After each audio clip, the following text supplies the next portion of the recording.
Hello, I'm Neville Bigbottom. In my last video we talked about this upcoming Harry Potter TV series, and I thought I was done with the subject, honestly. But the internet said, not a chance, mate. The internet begins to sound like every woman I ever talked to.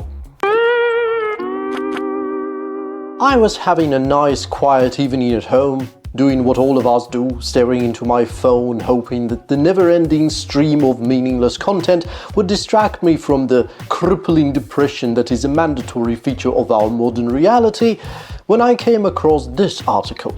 Harry Potter reboot quietly rejects 42-year-old man's Hermione audition. So apparently HBO put out an open casting call in order to fill the roles of Harry, Ron and Hermione, and got something over 30,000 submissions, out of which all were children between ages of 9 and 11, logically. Except one. One which was a man of 42 who sent his audition tape for the part of Hermione. And I know what you are thinking, but no, it wasn't me. What, you think I'm 42? How dare you? I'm much older than that. Unsurprisingly, the man who tried his luck, and remains unnamed at least for now, hasn't been successful in his bid to play Hermione. Well, I wouldn't say that that's unsurprising. If anything, casting people that are completely the opposite of the role description is somewhat of a trademark of companies like HBO, Netflix and Disney.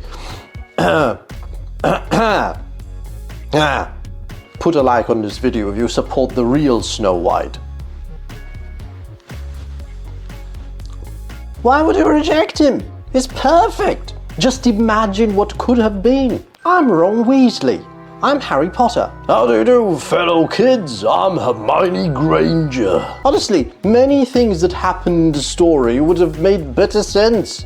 For example, Hermione and Hagrid becoming such good friends.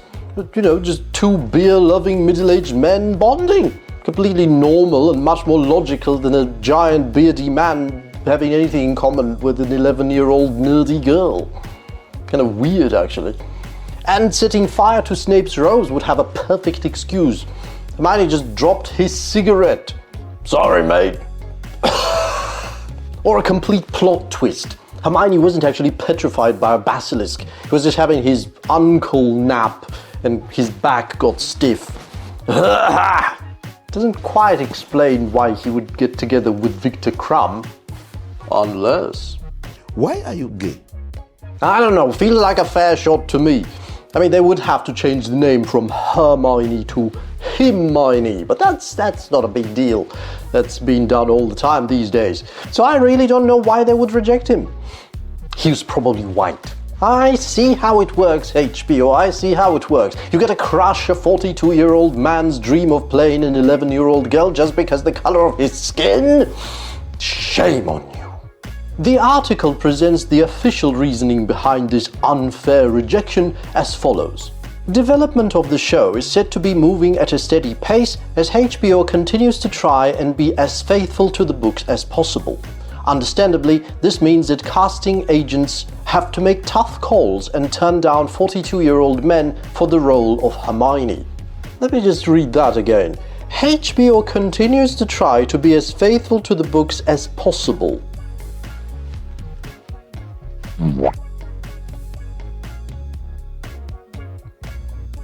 Yeah, right. But speaking of casting choices, seriously, some new rumors have surfaced since my last video on this subject. But bear in mind, all of this is pure speculation as no official announcements were made yet.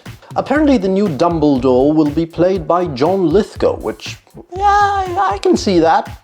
Sort of, just add a beard and a funny hat. Kinda works. And then you have Sharon Hogan as Professor McGonagall.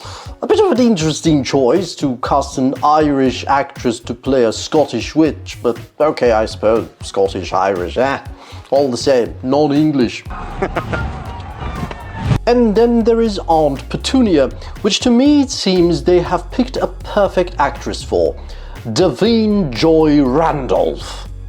You believed me there, didn't you? That is not true. I'm messing with you. But you see, knowing modern showmakers, it's totally believable, which proves that I'm correct in my constant dissing of modern showmakers. No, it actually might be Phoebe Waller-Bridge, which is a good pick. It looks like her. And I saved the best for the last. Now, if you are a female watching this, I beg of you, control yourself. Because what I'm about to say might make you throw yourself at the screen. So please, shh, breathe. It is rumored that the role of Lord Voldemort has been offered to Cillian Murphy.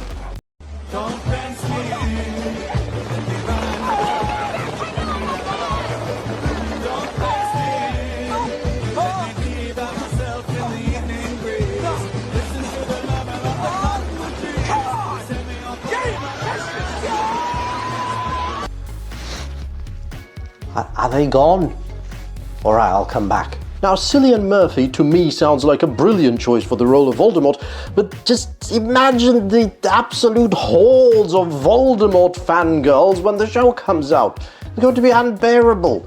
And half of them will probably have Death Eater tattoos, and it will stop being cool because Anyway, I gotta go now.